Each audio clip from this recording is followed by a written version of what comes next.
ಹಬ್ಬಗಳು ಶಾಂತಿಯುತವಾಗಿ ಸಾಮರಸ್ಯ ಹಾಗೂ ಸಹಬಾಳ್ವೆಯಿಂದ ನಡೆಯಬೇಕು. ಯುವಕರು ಕಾನೂನು ಕೈಗೆತ್ತಿಕೊಳ್ಳುವ ರೀತಿ ವರ್ತಿಸದೆ ಸೌಹಾರ್ದತೆಯಿಂದ ಹಬ್ಬ ಆಚರಿಸಬೇಕು. ಒಂದು ವೇಳೆ ಕಾನೂನು ಸುವ್ಯವಸ್ಥೆ ಹಾಳು ಮಾಡಿದರೆ ಅಂಥವರ ವಿರುದ್ಧ ಕಠಿಣ ಕ್ರಮ ಕೈಗೊಳ್ಳಲಾಗುವುದೆಂದು ಎಚ್ಚರಿಕೆ ನೀಡಿದ್ದು ಯಾರು ಅಂತೀರಾ? ಇಲ್ಲಿದೆ ನೋಡಿ. ದಾವಣಗೆರೆ ನಗರದ ಜಿಲ್ಲಾ ಪೊಲೀಸ್ ವರಿಷ್ಠಾಧಿಕಾರಿಗಳ ಕಚೇರಿಯಲ್ಲಿ ಗುರುವಾರ ಬಕ್ರೀದ್ ಹಬ್ಬದ ಪ್ರಯುಕ್ತ ನಾಗರಿಕ ಸೌಹಾರ್ದ ಸಭೆ ಹಮ್ಮಿಕೊಳ್ಳಲಾಗಿತ್ತು. ಜೂನ್ 17ರಂದು ಬಕ್ರೀದ್ ಹಬ್ಬ ಇರುವ ಹಿನ್ನೆಲೆಯಲ್ಲಿ ಮುಸ್ಲಿಂ ಸಮಾಜದ ಮುಖಂಡರು, ಪೊಲೀಸ್ ಇಲಾಖೆ ಸೇರಿದಂತೆ ಹಲವು ಇಲಾಖೆ ಅಧಿಕಾರಿಗಳೊಂದಿಗೆ ಎಸ್ಪಿ ಚರ್ಚೆ ನಡೆಸಿದರು. ನಗರದಲ್ಲಿ ವಿವಿಧ ಕಡೆಯಲ್ಲಿ ಪ್ರಾರ್ಥನೆಗೆ ಅವಕಾಶ ನೀಡಲಾಗಿದೆ. ಹಬ್ಬದ ಆಚರಣೆ ವೇಳೆ ಪ್ರಚೋದನೆ ಮಾಡುವ ಪ್ರಸಂಗಗಳಿಗೆ ಆಸ್ಪದ ನೀಡದೆ ಶಾಂತಿ ಕಾಪಾಡಿಕೊಳ್ಳಬೇಕೆಂದರು. ಸಾಮಾಜಿಕ ಜಾಲತಾಣದಲ್ಲಿ ಪ್ರಚೋದನಕಾರಿ ಪೋಸ್ಟ್ ಮತ್ತು ಸುಳ್ಳು ದಿನ ಹರಡಿಸುವವರ ವಿರುದ್ಧ ಕಾನೂನು ಕ್ರಮ ಜರುಗಿಸಲಾಗುವುದು.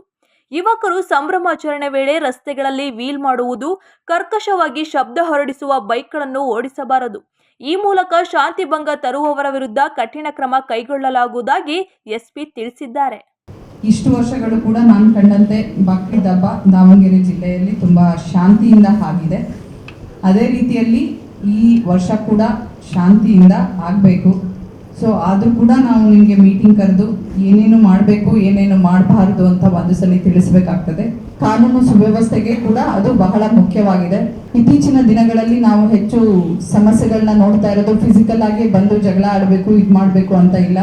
ಸಾಮಾಜಿಕ ಮಾಧ್ಯಮಗಳಲ್ಲಿ ಪ್ರಚೋದನಕಾರಿಯಾದಂತಹ ಪೋಸ್ಟ್ಗಳನ್ನು ಹಾಕೋದು, ಇಮಿಡಿಯೇಟ್ ಆಗಿ ಯುವಕರು ಪ್ರಚೋದನೆಗೊಳಗಾಗ್ತಾರೆ ಮತ್ತೆ ಅವರು ಕಾನೂನನ್ನ ಕೈಗೆ ತಗೊಳ್ಳುವಂತಹ ಸಂದರ್ಭಗಳು ಜಾಸ್ತಿ ಆಗ್ತಾ ಇದೆ ಎಲ್ಲ ಕಡೆ ಕೂಡ. ಸೊ ಹಾಗಾಗಿ ನೀವೆಲ್ಲರೂ ಕೂಡ ಯುವಕರಿಗೆ ಹೇಳಬೇಕಾಗ್ತದೆ, ಇಮಿಡಿಯೇಟ್ ಆಗಿ ಪ್ರಚೋದನೆಗೊಳ್ಳದೆ ನಮ್ಮವ್ರಿಗೆ ತಗೊಂಡು ಬಂದು ಅದರ ಸಂಬಂಧ ಕಂಪ್ಲೇಂಟ್ ಕೊಟ್ಟರೆ ನಾವು ಕಂಪ್ಲೇಂಟ್ ಮಾಡ್ತೀವಿ, ಅದರಂತೆ ಕಾನೂನು ಕ್ರಮವನ್ನು ಕೂಡ ಕೈಗೊಳ್ಳುತ್ತೇವೆ. ಅದರಿಂದ ಪೊಲೀಸರಿಗೆ ಬಹಳ ಸಮಸ್ಯೆಗಳು ಹೆಚ್ಚಾಗ್ತಾ ಇದೆ, ಕೇಸಸ್ ಕೂಡ ಅದರಿಂದನೇ ಜಾಸ್ತಿ ಆಗ್ತಾ ಇದೆ. ಈಗಾಗಲೇ ನಾವು ತಿಳ್ಕೊಂಡಂಗೆ ಮೋರ್ ದೆನ್ 135 ಕಡೆ ಪ್ರೇಯರ್ಸ್ ನಡೀತದೆ. 13 ಕಡೆಗಿಂತ ಹೆಚ್ಚು ಜನರು ಕೂಡ ಸೇರುವ ಸಂದರ್ಭಗಳಿದೆ. ಎಲ್ಲಿ ಅತಿ ಹೆಚ್ಚಿನಾಗಿ ಪ್ರೇಯರ್ಸ್ಗೆ ಪ್ರಾರ್ಥನೆಗೆ ಸೇರ್ತಾ ಇದ್ದಾರೆ 20,000 10,000 ಅಲ್ಲಿ ದಯವಿಟ್ಟು ತಾವು ಸ್ವಲ್ಪ CCTV ಕ್ಯಾಮ್ರಾಗಳನ್ನ ಹಾಕೊಂಡ್ರೆ ನಮಗೆ ಕೂಡ ಕಾನೂನು ಸುವ್ಯವಸ್ಥೆಯನ್ನ ಕಾಪಾಡಲಿಕ್ಕೆ ಸಾಧ್ಯ ಆಗ್ತದೆ ಹೆಚ್ಚಿನ ರೀತಿಯಿಂದ. ಜಿಲ್ಲೆಯಲ್ಲಿ ನೈತಿಕ ಪೊಲೀಸ್ಗಿರಿ ಮಾಡುವವರ ವಿರುದ್ಧ ಕ್ರಮ ಕೈಗೊಳ್ಳಲಾಗುವುದು. ಜಿಲ್ಲೆಯಲ್ಲಿ 19 ಕಡೆಗಳಲ್ಲಿ ಈಗಾಗಲೇ ಚೆಕ್ ಪೋಸ್ಟ್ ಸ್ಥಾಪಿಸಲಾಗಿದೆ. ಎಲ್ಲರೂ ಪೊಲೀಸ್ ಇಲಾಖೆಯೊಂದಿಗೆ ಸಹಕರಿಸಬೇಕು. ಸಮಾಜದ ಹಿರಿಯರು ಯುವಕರಿಗೆ ಬುದ್ಧಿಮಾತು ಹೇಳುವ ಮೂಲಕ ಅವರನ್ನು ಸರಿದಾರಿಯಲ್ಲಿ ನಡೆಸಬೇಕು. ಯಾವುದೇ ಅಹಿತಕರ ಘಟನೆ ನಡೆಯದಂತೆ ನೋಡಿಕೊಳ್ಳಬೇಕೆಂದರು. ಪ್ರಾಣಿ ಬಲಿ ನಿಷೇಧ ಇದೆ, ಮತ್ತೆ ಕೌ ಸ್ಲಾಟರ್ ಪ್ರಾಹಿಬಿಷನ್ ಆಕ್ಟ್ ಕೂಡ ಇದೆ. ಅದು ಈಗ ಎಲ್ಲರಿಗೂ ಕೂಡ ಗೊತ್ತಿದೆ.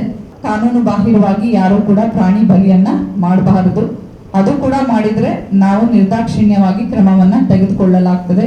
ಈಗಾಗಲೇ ನಮ್ಮ ಜಿಲ್ಲೆಯಲ್ಲಿ 19 ಕಡೆ ಚೆಕ್ ಪೋಸ್ಟ್ ಅನ್ನ 24/7 ಅಧಿಕಾರಿಗಳು ಮಾಡಿದ್ದಾರೆ. ವೆಹಿಕಲ್ಸ್ ಆಗಲಿ ಬೇರೆ ತರ ಯಾವುದೇ ರೀತಿಯ ಕಾನೂನು ಬಾಹಿರ ಚಟುವಟಿಕೆಗಳಿಗೆ ಚೆಕ್ ಕೂಡ ಮಾಡ್ತಾ ಇದ್ದೇವೆ. ಅತಿ ಮುಖ್ಯವಾದ ಸಮಸ್ಯೆ ಅಂತ ಹೇಳಿದ್ರೆ ಮಾರಲ್ ಪೊಲೀಸಿಂಗ್. ತಮ್ಗೆ ಏನಾದ್ರೂ ಯಾರಾದ್ರೂ ಕ್ಯಾಟಲ್ಸ್ ಅನ್ನ ಈ ಬಕ್ರೀದ್ ಸಂದರ್ಭಗಳಲ್ಲಿ ಹೇಳ್ಬೇಕಂತ ಹೇಳಿದ್ರೆ ಟ್ರಾನ್ಸ್ಪೋರ್ಟ್ ಮಾಡ್ತಾ ಇದ್ದಾರೆ ಅಂತ ಹೇಳಿ ಅಲಿಗೇಷನ್ಸ್ ಬರ್ತದೆ ನಿಮ್ಗೆ.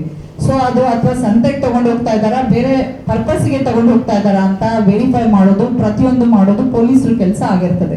ಬಟ್ ಅದಲ್ಲದೆ ನಿಮ್ಗೆ ಏನಾದ್ರೂ ಮಾಹಿತಿ ಬಂದು ನೀವೇ ಹೋಗೋದು, ನೀವೇ ಅವ್ರನ್ನ ಕರ್ಕೊಂಡು ಬರೋದು, ಅವ್ರ ಜೊತೆ ಜಗಳ ಆಡೋದು, ಬೇರೆ ತರ ಸಮಸ್ಯೆಗಳಾದಾಗ ನಿಮ್ಮ ಮೇಲೂ ಕೇಸ್ ಆಗ್ತದೆ, ಅವ್ರ ಮೇಲಷ್ಟೇ ಕೇಸ್ ಆಗೋದಿಲ್ಲ. ಬಿಕಾಸ್ ಇಟ್ಸ್ ನೈತಿಕ ಪೊಲೀಸ್ ಗಿರಿ ಆಗ್ತದೆ. ಅದಲ್ಲದೆ ಆ ದಿವಸ ಎಲ್ಲ ಯುವಕರಿಗೆ ಹೇಳಬೇಕು, ಹಬ್ಬದ ದಿವಸ 3 ಜನ 4 ಜನ ವೆಹಿಕಲ್ ಅಲ್ಲಿ ಓಡಾಡೋದು, ಟ್ರಾಫಿಕ್ ರೂಲ್ಸ್ ನ ಫಾಲೋ ಮಾಡದೇ ಇರೋದು, ಅನವಶ್ಯಕವಾಗಿ ಕೂಗಾಡೋದು ಅದು ಕೂಡ ಯಾವುದು ಆಗಬಾರ್ದು. ಅದನ್ನ ನೀವೆಲ್ಲರೂ ಕೂಡ ಹೇಳಿ.